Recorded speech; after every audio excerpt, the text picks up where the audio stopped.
امام کے لشکر میں ویسے تو خطیب بہت سارے تھے، لیکن ایک ایسا خطیب ہے کہ جس کے بارے میں دو روایات ہیں، یا 9 محرم یا 6 محرم خطبہ دیا ہے۔ کون ہے یہ؟ حبیب ابن مظاہر۔ حبیب امام کی خدمت میں آئے 6 محرم، یعنی 6 محرم کو امام کی خدمت میں آ کر حبیب نے امام سے اجازت لی کہ غازریہ کے علاقے میں قبیلہ آباد بنی اسد کا، اور حبیب کا تعلق قبیلہ بنی اسد سے، تو اگر آپ کی اجازت ہو تو میں جا کر قبیلے والوں کو دعوت دوں آپ کی نصرت۔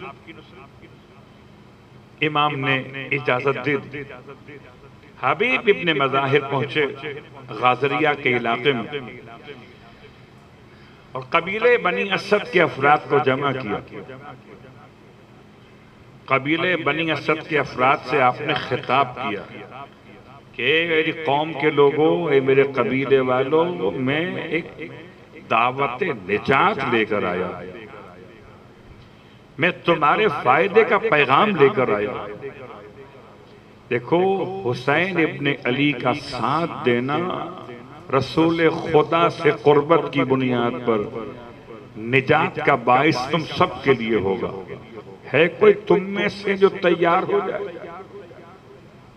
قبیلے بنی اسد کے حوالے سے مصائب بہت پڑھے جاتے ہیں کہ امام نے زمین جب خرید فرمائی تو پیمنٹ کس نے لی تھی؟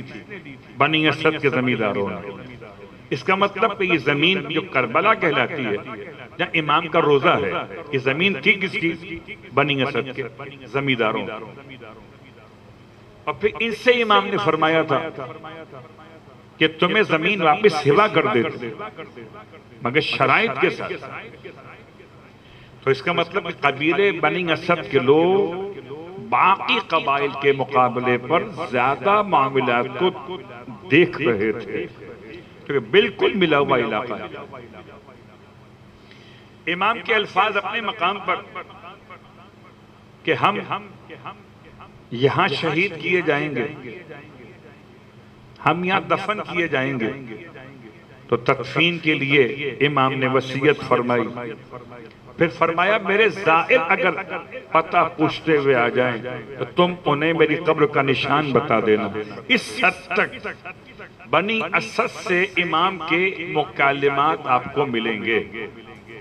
تو حبیب ابن مظاہر کا کام آسان ہو گیا نا، کہ کوئی اور قبیلہ جانتا ہو کہ نہ جانتا، یہ جانتے تھے۔ جب انہوں نے اعلان کیا، خطبہ دیا، تو بشیر بن محمد نامی ایک جوان کھڑا ہوا اور اس نے کہا میں نصرت امام کے لیے آمادہ ہوں۔ اس کو دیکھ کر 8 آدمی اور کھڑے ہو،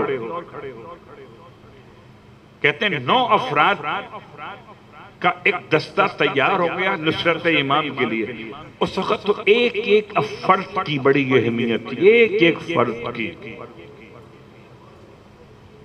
اللہ اکبر! اس حد تک اہمیت تھی کہ ایک فرد بھی اگر آ جائے تو لشکر امام میں اس کا استقبال ہو جاتا تھا۔ 9 فرد رات کے اندھیرے میں یہ امام کی طرف آنا چاہتے تھے کہ کسی نے مخبری کر دی عمر ابن سعد کے لشکر کو، اور وہاں سے دستے روانہ کر کے 1000 سپاہیوں کے ان کا راستہ روک دیا گیا۔